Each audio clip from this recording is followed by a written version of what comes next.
Good morning and welcome back to another fun live stream. So today we've got a couple of things lined up. I'm going to be showing you a really cool way to detect loves and favorites in your Scratch projects, and that's really exciting. I didn't even think that was possible until a little while ago. It involves detecting things that are right off the Scratch screen, and I'm going to show you all about that. Also, I'm rolling out a fun new meme-themed project here. We're going to be doing a bunch of meme templates in the next little while. I've been really interested in meme templates on Scratch, and what we're going to be doing is every couple of weeks we're going to unveil a new one and challenge you guys to try and come up with memes based on my template. And we're going to start with the ever popular Elon Musk, who's been all over the news nowadays, and so I'll be bringing that to you in a second as well. Doesn't look like we have anyone with us in the Chromeworks studio this morning. If you're lurking out on YouTube, please do drop me a hello and I will give you a shout out. So let's get started with Elon Musk, actually. That's the topic I think would be first on our agenda here.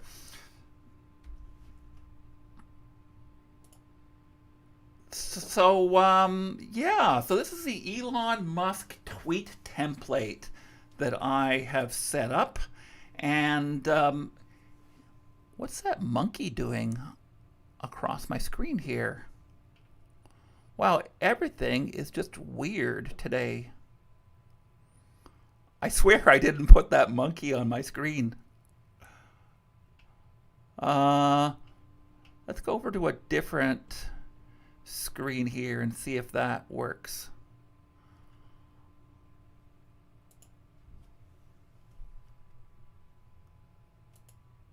All right, we'll stick with that for now, guys.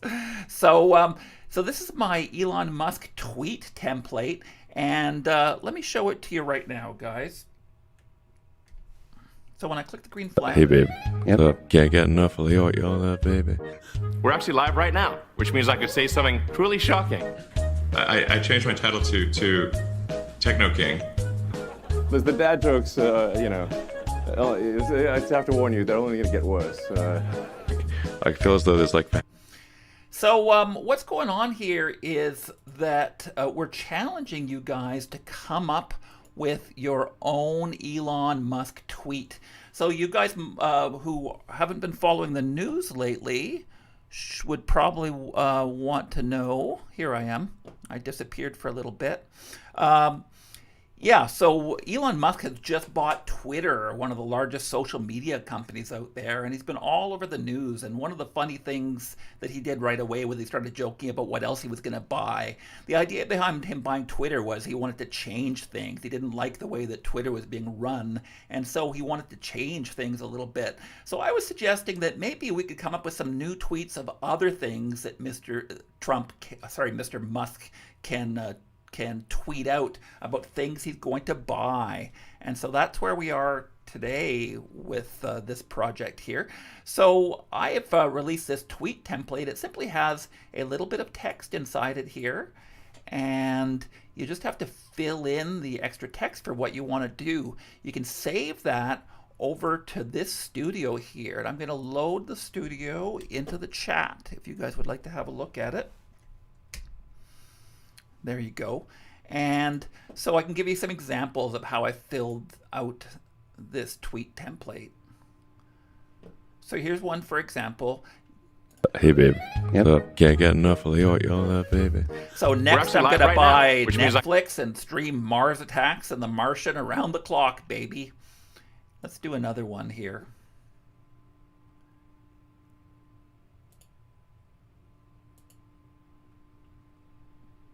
Hey, babe. Yep. Can't get enough of the y'all that, baby. Next, I'm going to buy Amazon and install bathrooms on all their delivery trucks. Now, that's a joke about the recent scandals surrounding Amazon that you probably aren't familiar with, but there's complaints that Amazon drivers are so busy with their driving they don't even have time to stop and pee, and they end up peeing and doing other stuff in little baggies or bottles while they're driving. And so I have Elon Musk here complaining that he's going to buy Amazon and install bathrooms on their delivery trucks. So fun ideas like that. I'd like to see what you guys out there in the community can come up with. So just download my template. You can find it in the studio that I just saved there. I'm going to be linking it down below in the file description as well. Just call the file up. You'll notice that I've got a bunch of sound effects and stuff playing in the background just for fun. Hey, babe. Can't get enough of what y'all love, babe. I compiled a whole bunch of Elon Musk little short sound clips and put them all together. And so they're running here. If you're going to be remixing this, what I would suggest is go in and delete the examples part here that flashes on the screen and that has the instructions. And you can probably delete the thumbnail too, so that when people call up the project, they'll just see your tweet. And share it in the studio, and I would love to show your projects, guys. So so go ahead and share that, and I will show your projects on next week's live stream. All right, so let's get moving along here. I'm really excited to see what you guys can come up with. By the way, I think this could be a potentially really fun little topic for a tweet, for a fun little thing. All right, next up, I wanted to give a shout out to Magenta Pink, who is a scratcher. I don't know much about her, but I've heard people mentioning her on Scratch, and let's have a look at her profile page. So it says she's from Hong Kong, and she's been active in Scratch for quite a while, for almost 8 years, and she primarily does art and animations and stuff. And this week, we were very, very pleased to see that she had produced a dance entry for my TankBot robot that you guys will remember that I'm working on an AMV project, an animated music video, and it's called Freakadroid. And it's a apocalyptic or post-apocalyptic robot AI takeover story. And it's really just a fun music video set to the sounds of a 1980s music song that we're in the middle of rewriting. You guys have seen the trailer for that already a couple of weeks ago.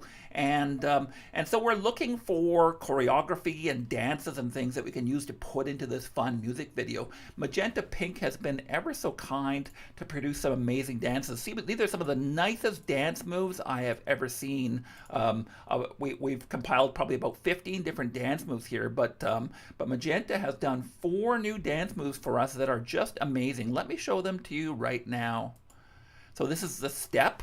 Look at that smooth animation and the swirling motion there. I just love the sense of motion. This is the wannabe, really cool. The Take On Me. And this last one, the Carmel dancing. This is beautiful. I love the way the knees are bending. And so some of these other ones are just our existing dances. So we have an ever-growing library of dance moves here. Oh, you know what? And I am not showing you my screen again. Let's go back and fix that, guys. I'm sorry, it's just one crazy problem after another. I so need a producer here, guys. Who wants to be a producer for me? I need somebody pushing these buttons behind the scenes so that I can get this stuff going properly. Let's save the changes here and go back to this screen here. All right. I'm really sorry about that, guys. It's just an amateur hour here. So here is Magenta Pink's dance moves right here. So look at the really cool animations here, the swirling motions. Look at the dance. Take On Me. Beautiful. And here's another great one, Carmel dancing. Just looking fantastic. So super impressive. Thank you very much, Magenta Pink, for sharing that with us. That is just really great. And speaking of robot dances, I was visiting Mr. Bousted's grade 5-6 class at First Avenue Public School in Ottawa just yesterday. And we were doing some robot dancing stuff there as well. And a couple of the students there have come up with some of their own robot dances. And I thought I'd share them with you right now. So so we don't have the names of these students, and I didn't secure permission, so we're just going to, I'm just going to tell you their nicknames right now. So this is a dance made up by Sussy Glizzy.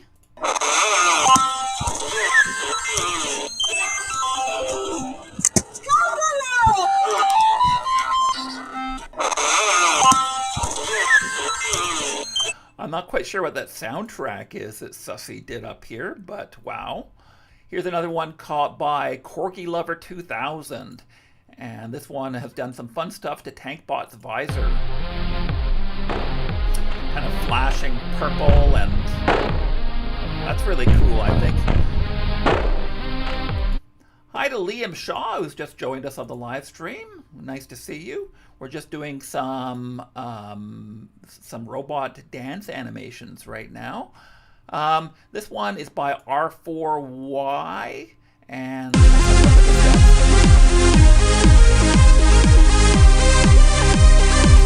got some nice smooth arm motions there. And this one's by Johnny Yespa. And he's given Chromebot a little bit of bling here, it looks like. To the comb and that honey, into some gold. Go to the O, it's the yummy yummo. Good goes around and around. To the comb. And there's a nice little one by another student at First Ave, and I'm not sure if there's any more. Okay, so this is the last one. This is by a scratcher by the name of the Basketball Star 18, and he's also a student in Mr. Bousted's class. He has his own little YouTube channel. He's trying to get people to subscribe to it. So he did a little funny dance with his dancing banana character. It even has an interactive little element. Banana, banana, banana.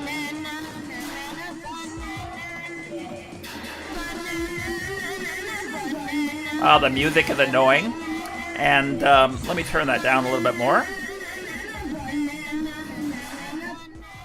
Here we go. And so if you say yes, he says yay.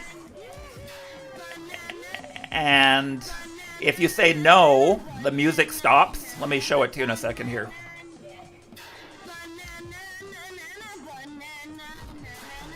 And if you say no, you get the music stops and the dancing stops, and he goes, "Come on, bruh." Anyway, fun little project. And so these are some dance projects by Mr. Bousted's class at First Avenue Public School in Ottawa. Thanks a lot to those kids. I had a lot of fun with you guys the other day. All right. Liam says, bruh. Exactly. So just another example of some fun stuff that some kids are doing in Scratch nowadays. Well, now, we got a couple of other things to do. I wanted to show you guys my project of the week, and that is my Love Fave detector. So this is a really cool project. It was inspired by Leonardo 800, who is, I've lost his page here. Let me call him up right now, though. So Leonardo 800 came up with this Love Fave detector program that I was fascinated by. I started peeling it apart this week, and I wanted to show it to you guys because I used to think that it was impossible for Scratch to do anything outside of the designated game window here. But this project actually detects things that are happening off the screen. Let me show you guys. So, you have to be in the project screen for this to work just like this. So watch what happens when I hover my mouse over the hearts. It says press me. When I hover my mouse over the remix, it gives me this symbol. When I do it over eyes, I get this. And when I try to go over the stop button, it does this. So how on earth does that work? I spent quite a bit of time this week peeling this apart and figuring out what he was doing to make this happen. Because I didn't think you could detect anything that happened outside the Scratch window. But obviously, it's detecting a rollover, or my mouse extending past the Scratch screen, the Scratch game screen here. Wow, says Tuan Koklat. I've never met you before, Tuan. Congratulations for joining us here. That's cool, says Tuan. Tuan, tell us a little bit about yourself. What country do you come from, or what state do you come from if you're in the United States? And tell us a little bit, maybe tell us how old you are or something like that. I'd love to give you a little shout out on the stream here.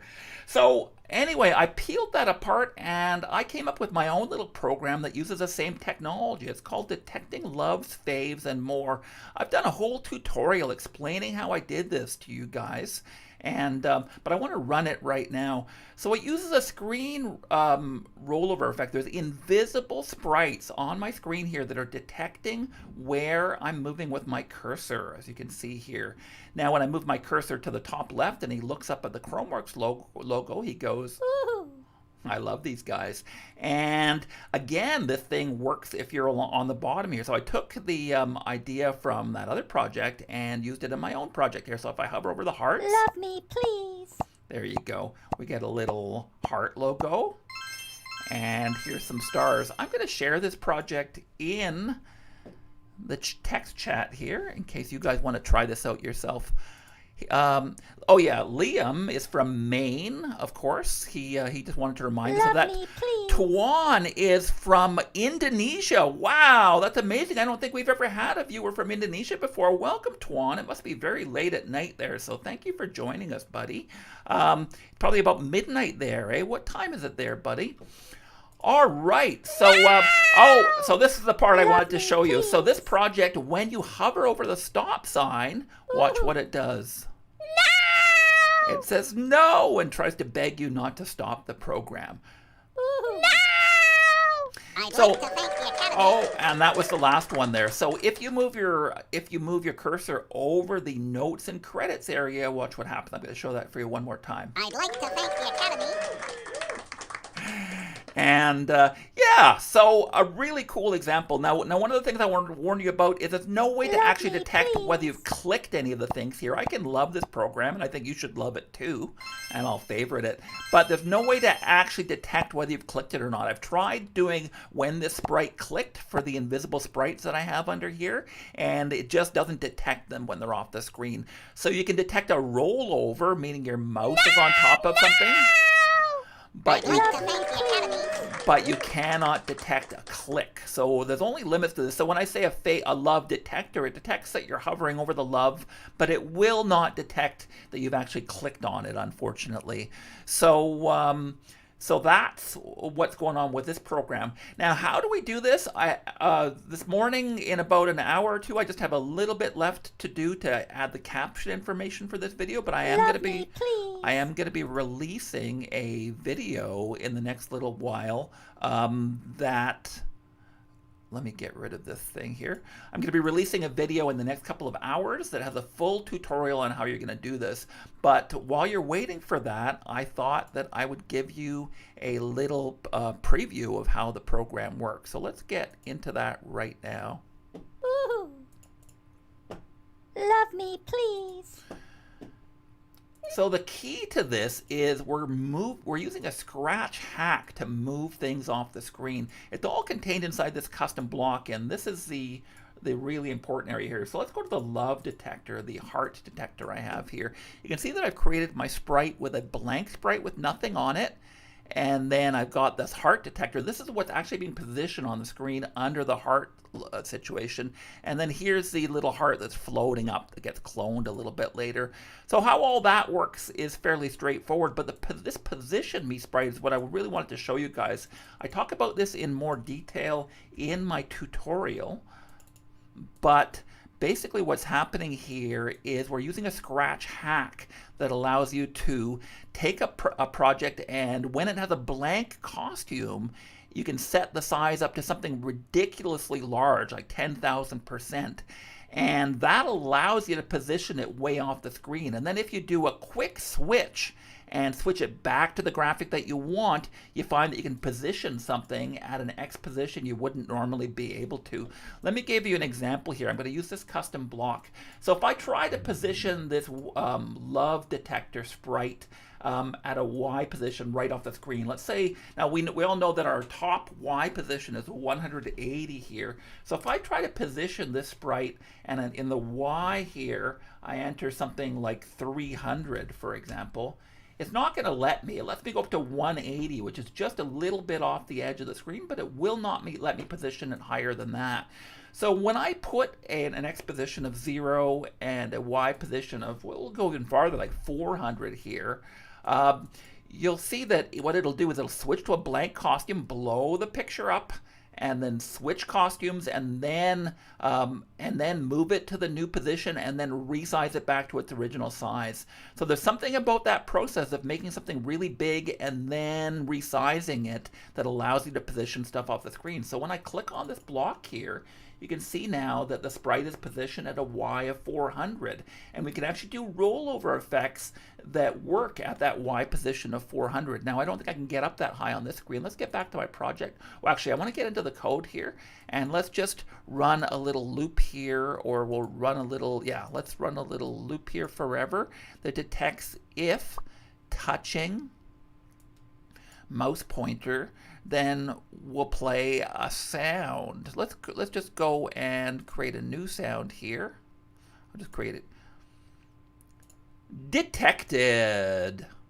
There we go. So we've just got something here that's going to say detected and detective and detected. Let's call that detected. Now let's go back to my code, and we'll say start sound or play sound until done. It's probably a better bet here. Play sound until done, detected. So I don't want this running with the rest of the program here, so just for testing purposes, I'm going to run this loop now by clicking on it. Let's go up to the project page here. We'll go to the middle of the screen here and start moving up until we get to 400, which is maybe right off the screen here. Let's try moving it to 300 and see if that works better. All right, so we're at Y of 300 now. Let's try this out. We'll move to the middle of the screen. Detected. There you go. And as soon as I get up here to a Y of 300. Detected. As soon as I get to a Y of 300 here, it's going to detect it. Let's try that one more time. I'll move up to the Explore button. Detected. Oh, no, it's actually right around here. 300 looks to be. Okay, let's do this slowly. So where's that Y of 300? Detected. Oh, it's over here above discuss. I thought I put it at 0. Detected. Yeah, it's somewhere right between these two guys. Detected. There it is. It's in the spot right between these two buttons here. So when I hover my mouse over right around here. Detected.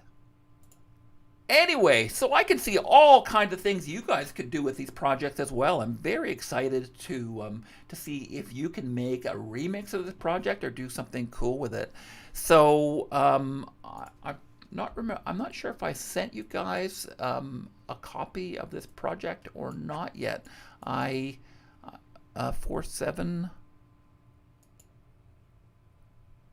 I'm not sure if I shared this one with you guys yet. I'm really flustered today, so let me share it with you one more time. And so if you'd like to remix this project, I would love to see what you guys can do with it. Alrighty, let's do a little video next. Cal, our art critic, has come up with a new tutorial on how to draw shapes using something called Bezier curves, and I'm going to show that to you right now. So let's go on to draw it.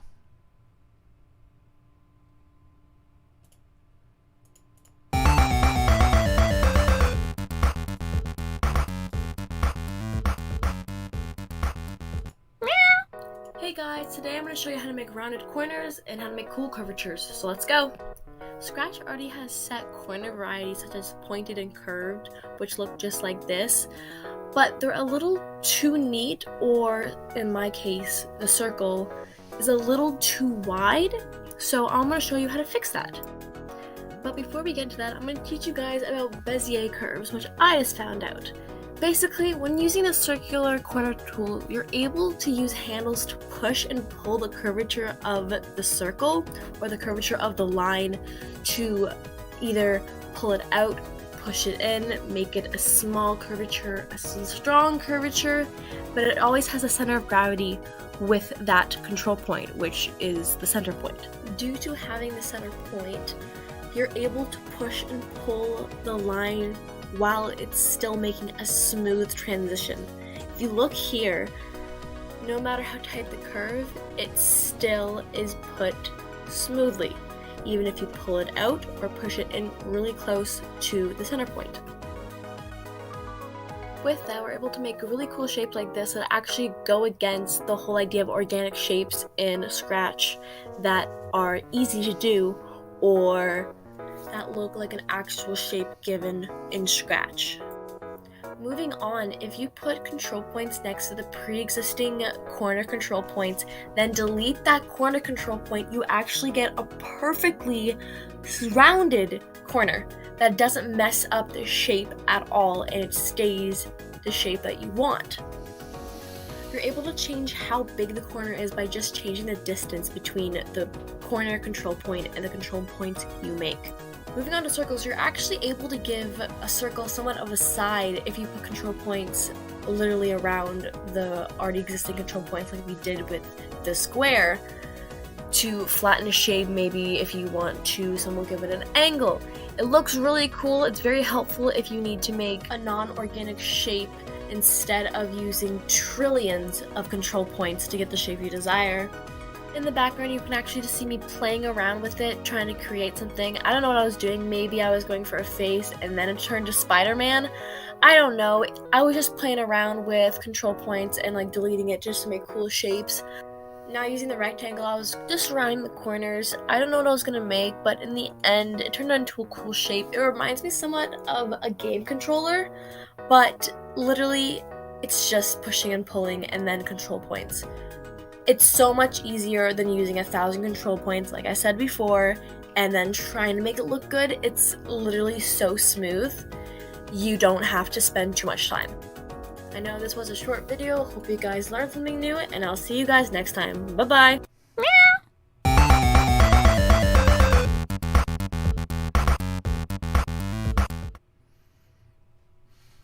Thanks for that, Cal. Cal's a very talented artist, and I'm very happy to have her aboard. I've been looking for a long time for somebody who can do art tutorial, because I think that's an unexplored area of Scratch that we can really do a lot more with. So thanks for that, Cal. I would like to move on to a shout out. So any of you guys who watch me regularly like to probably know that I like to give a little bit of cred to ordinary scratchers that are out there doing some really cool stuff, and particularly people who are fans of my show and who've reached out to me on my profile page. I'm at Mr. Tomek on Scratch, and I'm always happy to have a look at your work if you send me a little hello on my Scratch page. So I'm hearing from Twan again. That project can make a quite a GUI. I think he's talking about my my love and fave project. So if the cursor hits the stop button, then there'll be a quit sign. Yeah, exactly. So you could do it to use. So Twan, you're absolutely correct. You could do it to make a fancy GUI on a project where the stop came up whenever you hovered over the stop sign, and where it maybe prompted you if you moved your cursor to the bottom of the screen to like and favorite it. And so that way it doesn't interfere with your game at all, right? You can have a game running, and that stuff will only come on your screen if your mouse leaves the game screen. And so if you've got a mouse-oriented kind of game, I think that would work quite nicely. Sorry, I get distracted there, but talking to Twan. So anyway, I'd like to give a little shout out to Scratchers who've reached out to me. And this week, I had a lovely chat with a Scratcher by the name of Wild Sword 78 and his brother as well. And I'm going to show you some work by both these guys today. So it's time for my shout out. And so here is the homepage of a Wild Sword 78. He's, I don't know how old he is. He says he loves Scratch. And he, what else did he say about himself? His favorite Scratcher is Wazo TV. And I think that his favorite color is blue.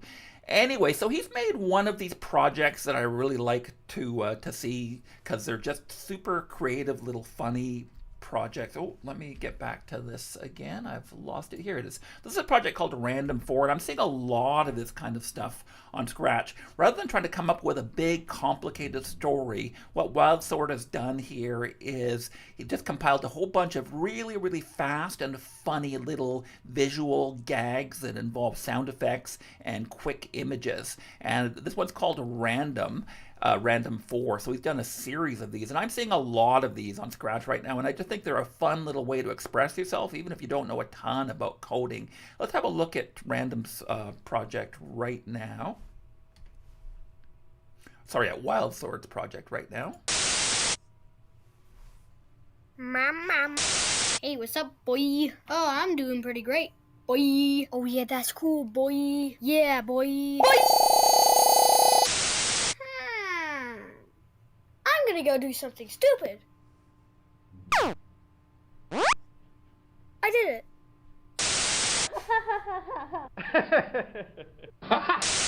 NANI?! Mama.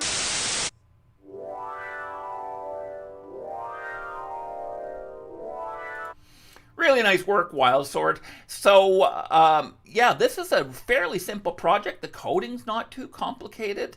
It's just mostly just going from one screen to another. You can see the costumes over here that we're just doing a bunch of frame animations in here and controlling how they work just by flipping through these different frames of animation. So do have a look at his project. Try and give him a little bit of love if you're watching this. There's only like 2 likes and 6 views on this project, which is a little bit sad. And I know everyone out there who's working hard to make Scratch projects and isn't getting enough views would really like to see a little bit more love. So go over to Wild Sword 78's page. I'm going to link to this in the file description when I'm done here, and you can click and see this project.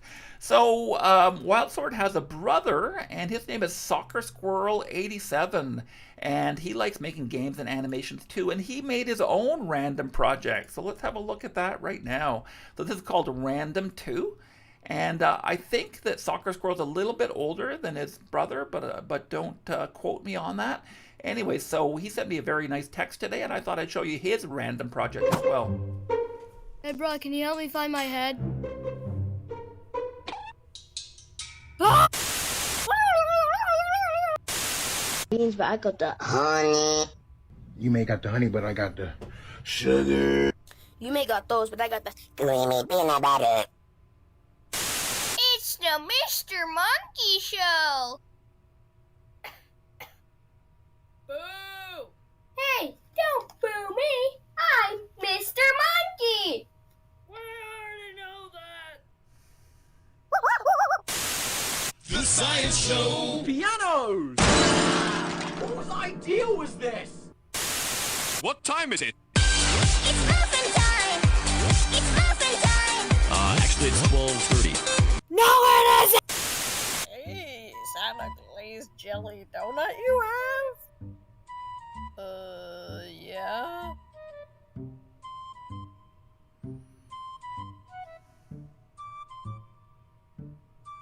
Give me the donut!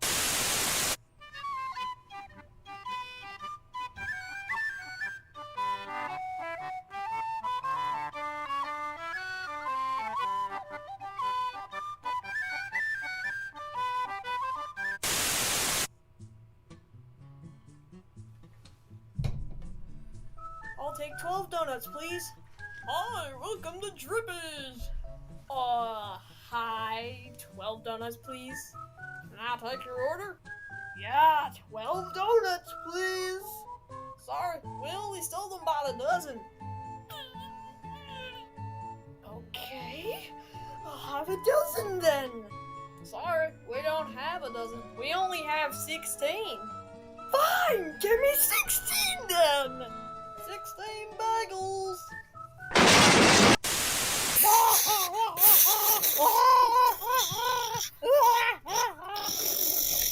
Hey, you. It is I, Captain Stupid. Prepare to be defeated. You can't defeat me, cause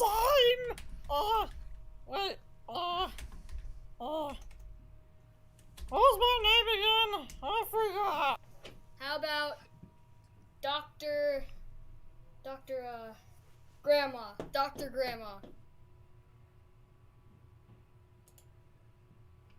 How dare you call me that? Na na na na na na na na.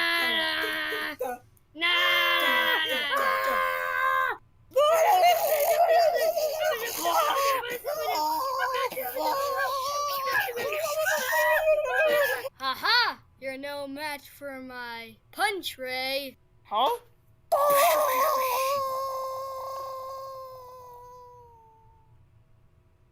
The mighty stupid prevails!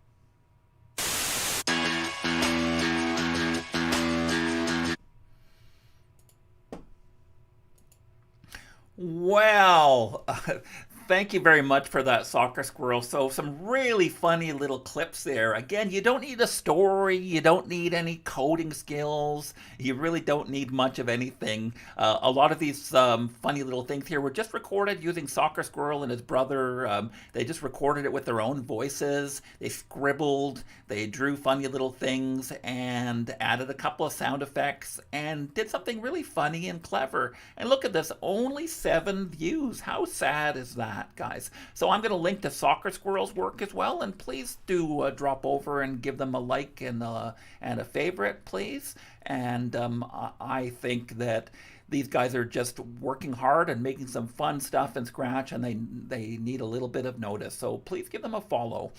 Well, now, I have a video game review to show you guys right now. Young, our game reviewer, has come up with a new game this week that's called Slugfest, and it's a lane shooter game, meaning a game where you move up and down from one lane to the next, shooting things that are moving across the screen. I just love the name Slugfest, which is normally a name used for people punching each other, but this is an actual game where there's slugs in it. So let's go right to that right now. Today, we're playing a slimy new shooter game where you play as the creator, Henry Wolf, and you're being attacked by disgusting giant slugs.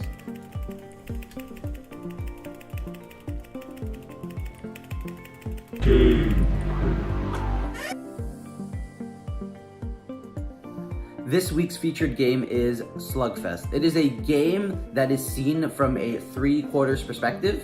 Basically, it's a bird's eye view, but it is slightly tilted, so you can see the top and the front of an object at the same time. The goal of the game is to shoot your way to safety while slugs try to stop you.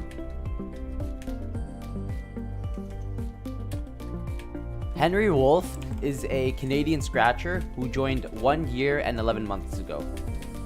Henry Scratcher is a scratcher that is very passionate about their work, and due to that, they have accumulated a following of 5,136. Henry Wolf has made many games in the past, as you can see here, and I'm going to So with that all out of the way, let me show you guys what level 1 looks like. So at the beginning of level 1, there shows a monster on top, a monster in the middle, a monster on the bottom. Sometimes these shots miss and it's like really weird, but they take 2 hits each, 2 of them each. The big monster, even though it is shown on the bottom lane, you can hit it from anywhere on your screen. So that's pretty cool, but I think not very clear, but it would be the best way to do it. The monsters can spawn in any lane, so one trick I like to do is I just spam just in case the monster spawns in your lane. Like that. Just in case you luck out and one of my bullets missed. As you can see, the bullets can miss, unfortunately. I don't know if that's a bug or an intended game effect, but that is something to look out for. A big monster spawned out of nowhere. Oh my. So this game is slightly buggy, as you can see, but I think it is an overall pretty cool level. Pretty cool game, all in all.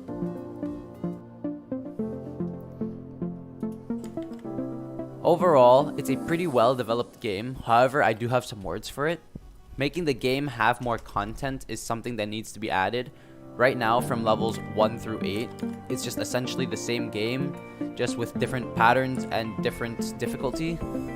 So, more guns to the game. That one maybe that shoots in 3 different lanes, but does less damage, or add different slugs that can move from lane to lane. Something like that would make the game more diverse.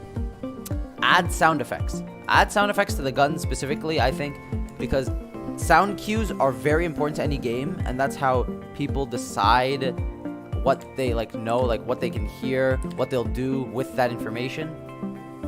Also, bug fixing. Bug fixing is a big one. You can miss shots in this game for some reason, and they didn't specify anywhere that you can actually miss shots. So I think that, you know, you either tell them that you can miss shots, or you just get rid of the missing shots overall from the game.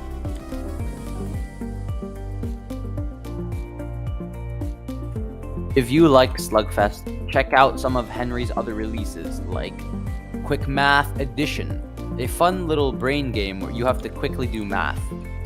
Or you can try Sunshine, all 3 versions of it, Sunshine 1, Sunshine 2, Sunshine 3, a frustrating platformer with new mechanics. Or Canoe Wave, an endless game where you have to move side to side trying to survive their incoming rockets. Thank you guys for watching. Don't forget to like and subscribe.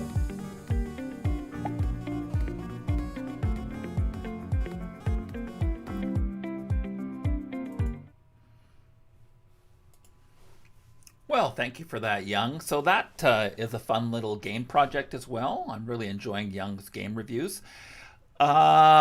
So we're just about wrapped up here. I have one more project from you. There's a regular series that we've been trying to do here called How'd They Do That, where we take a look at an existing Scratch project and try and figure out some aspect of how it was coded. So I put Marquise, one of my co-op students, on it this week, and this is the report that he came back with. Hi everyone, today I'm going to be showing you how to make your own shooting character where you can move and point his gun in different directions.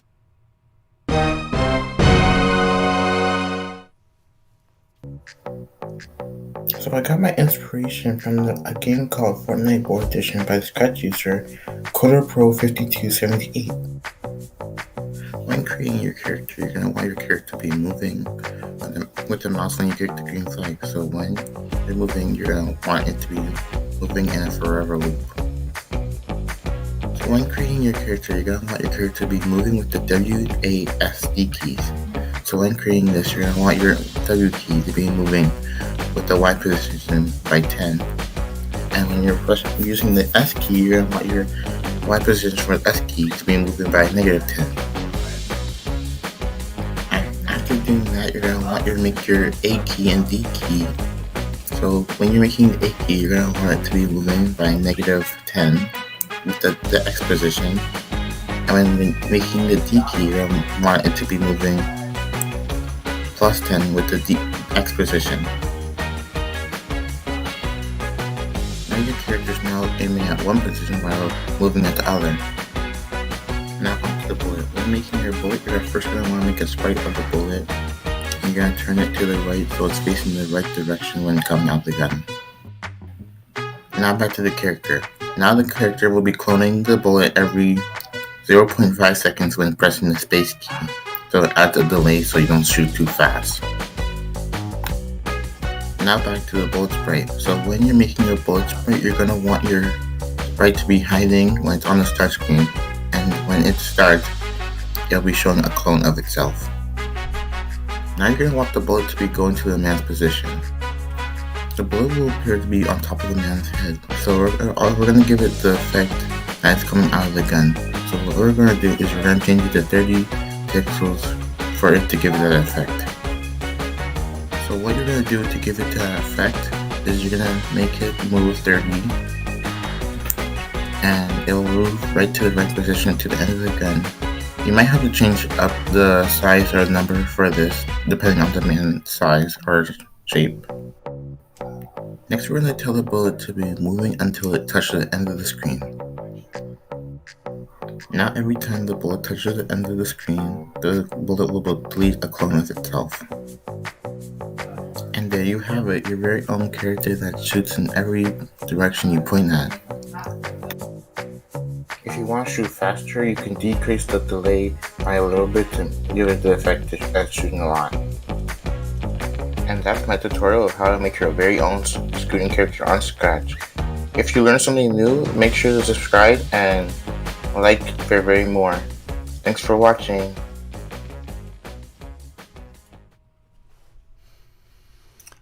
Well, thank you for that, Marquise. So that's how you can design your own little Fortnite-style shooter game in Scratch.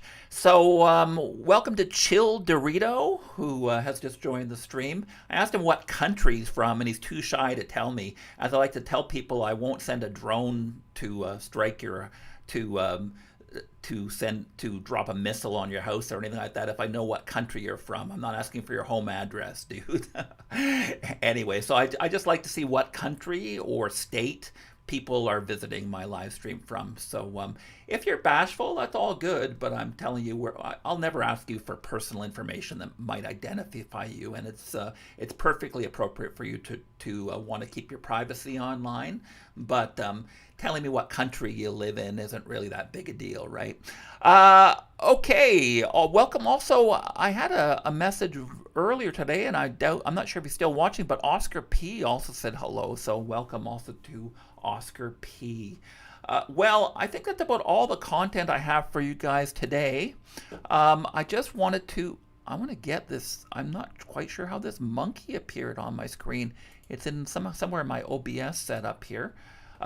Anyway, so I want to remind you guys about my Elon Musk Twitter template. I would love to see what you guys can come up with. And next week, if I get a bunch of entries, I am going to be showing a bunch of Elon Musk tweets. So please do have a look at that. And all it takes is writing a few words down, and you can get on my stream with your project. Also, I'd love to see you guys remixing my Love Fave Detector project, which I showed you a little earlier today, which can detect and try to detect whether you're hovering over the stop button or not, and whether you're getting loves or not, and a whole bunch of stuff that I didn't think was possible in Scratch. So